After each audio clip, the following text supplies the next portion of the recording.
Maestra Silvia Núñez, muy buenas noches. ¿Cómo estás? Jaime, gracias por la invitación, un placer. Al contrario, te agradezco. Eres directora del Centro de Investigación sobre América del Norte de la UNAM. Así es. Correcto. Eres maestra en Sociología. Sí. Investigadora del centro, obviamente. Así es. Bueno, lo que nos ocupa obviamente es la victoria de Donald Trump.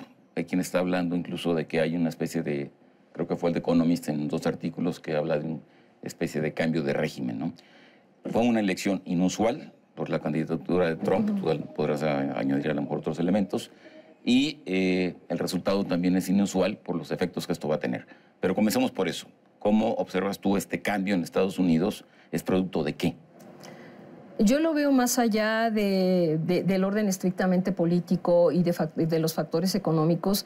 Me parece que Estados Unidos, la sociedad norteamericana, desde hace ya varios años viene transitando hacia profundos cambios y esta elección, el resultado de la misma, da cuenta de los mismos. No nada más una sociedad marcada por la desigualdad, no nada más en el ingreso y la concentración de la riqueza, pero uno tendría que revisar también la desigualdad que se ha dado, por ejemplo, que marca la pauta de la elección de Trump en términos de género, ¿no?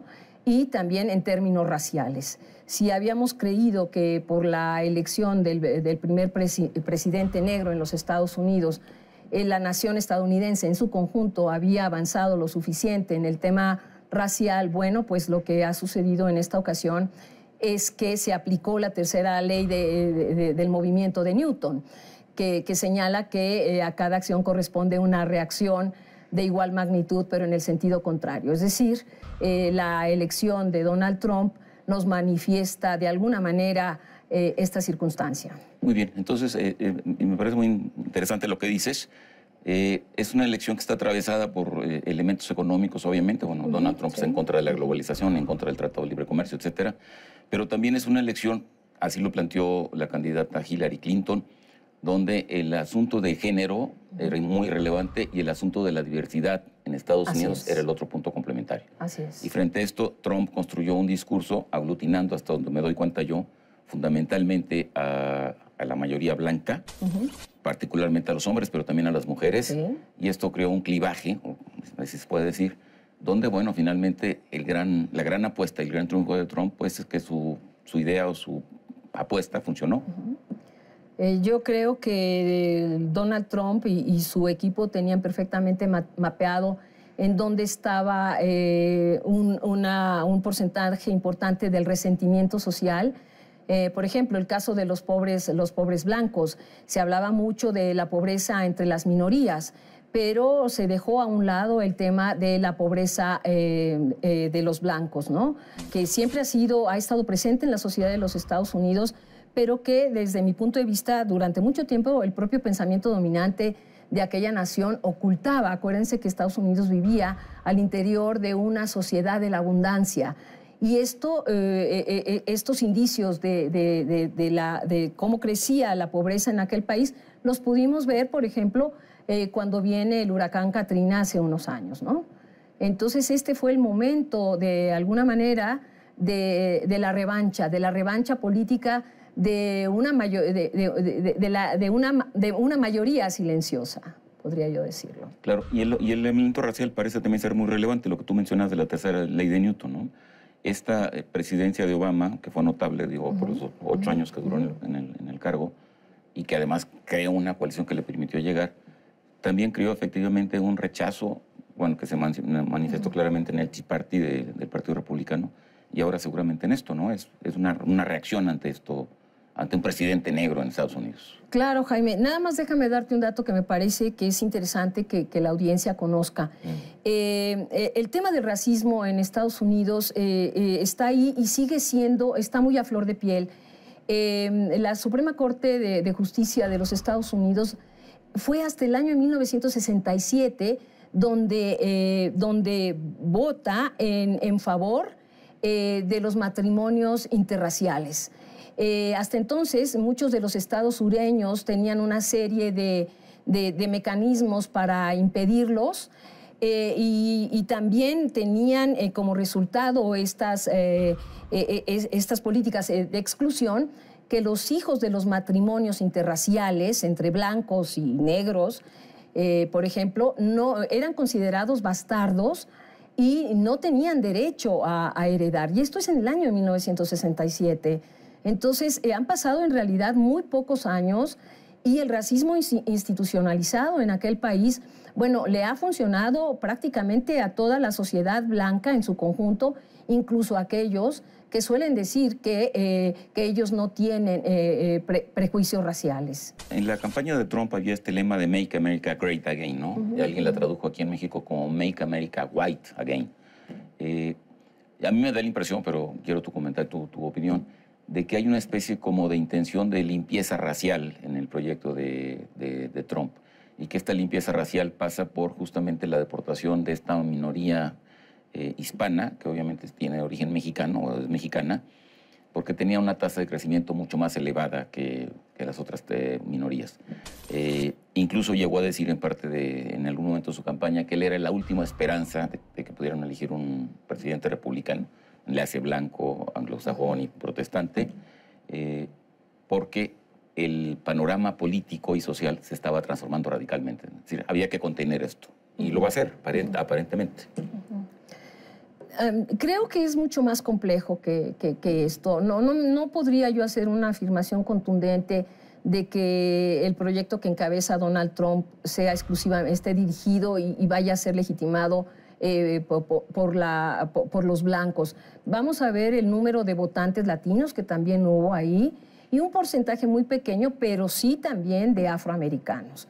Entonces el mosaico es un mosaico que hay que revisar con enorme detalle. Yo siento que la sociedad de los Estados Unidos, la lectura que tendríamos que hacer es de tal calibre que se ha convertido en una especie de cuadrícula milimétrica, ¿no? Cuando uno ve en el mapa electoral cómo fueron votando, pues eso es lo que uno encuentra.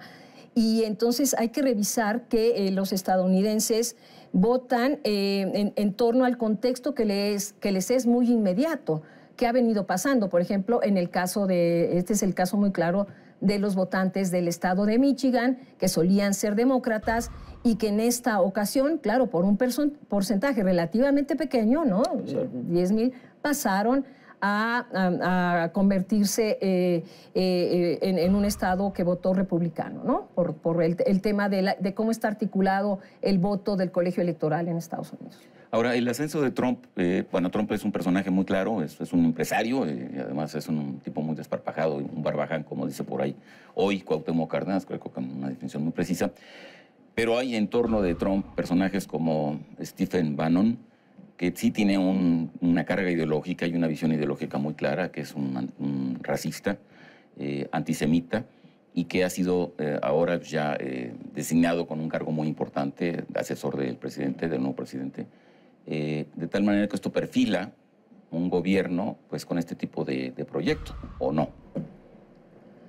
Es probable, pero yo me esperaría a que esté el gabinete del nuevo presidente totalmente integrado. A mi gran preocupación también es que pues difícilmente va a quedar incorporada una mujer, aunque bueno, la que llevó su campaña, no se nos olvide, ¿no? Que ha sido también ella. Y bueno, está teniendo graves problemas porque las manifestaciones sociales están ahí, ¿no? Esto está generando también que sus seguidores tengan reacciones muy a nivel comunitario, de índole muy racista, porque bueno, ahora los que han tomado las calles evidentemente son los que votaron en favor de Hillary Clinton y que mencionan abiertamente que Donald Trump no es su presidente. Me parece que él no la tiene tan fácil, no sé qué tipo de mediaciones va a tener capacidad de establecer, porque el arranque de una presidencia en Estados Unidos con este tipo de situación tan crítica, pues va a ser muy difícil. Ayer Hillary Clinton vuelve a hacer una declaración que valdría la pena que se revisara, apelando a la unidad. ¿Qué quiere decir? Que el termómetro de toda la clase política de los Estados Unidos, incluida ahora ya dentro de la clase política el propio presidente, bueno, pues está contando con enormes preocupaciones en términos de cómo tranquilizar a la sociedad en su conjunto. El presidente Donald Trump, sin duda, sabe que no puede exclusivamente dirigir sus políticas a esos 60 y pico millones de personas que votaron en su favor, sino que el reto más importante que tiene es los otros 60 millones. Ahora, sí estás hablando de una polarización que, bueno, es muy evidente. Por un lado, los ataques racistas y por el otro lado, estas manifestaciones en contra de Trump. Y por el otro lado está la reacción inicial de Trump, ¿no? Él dijo que estas manifestaciones eran producto de una conspiración o de una maquinación de los medios, impresos, ¿no? Entonces, la primera reacción de Trump es volver a este discurso de la conspiración y del complot. No es muy alentador. Pero este hombre siempre ha sido así. Y yo creo que hay que hacer también esta lectura. Muchos estadounidenses, y esto es un síntoma que yo he venido revisando desde hace, de verdad, ya muchos años, estaban en contra del políticamente correcto. Donald Trump rompe precisamente con esta actitud del políticamente correcto y lo hace por una sencilla razón. Su defensa es que en su país existe la libertad de expresión y que él es capaz de decir las cosas como las piensa, ¿no? Así que esto también fue un enorme atractivo para muchos estadounidenses. En medio de un escenario político permeado por la mentira, hay que ver que también este es uno de los issues que más le calan a la sociedad estadounidense en su conjunto. ¿Cómo plantearías el reto para México? Los problemas serios los tenemos aquí y tenemos que demostrarle, no a Estados Unidos, sino al mundo, que somos capaces de asumir el reto.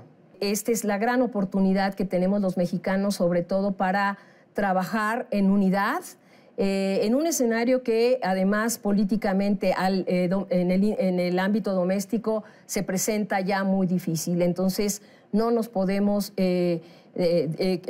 caer en el desaliento, sino buscar alternativas de unidad y de construir un consenso, porque sí tenemos años muy difíciles enfrente y no tenemos por qué estar esperando que ningún país aliado o amigo venga aquí a resolver los problemas que son nuestros problemas. Nosotros somos los responsables y tenemos la obligación de hacerles frente. Con eso concluimos. Te agradezco mucho y te invito próximamente. Gracias. Muchas gracias.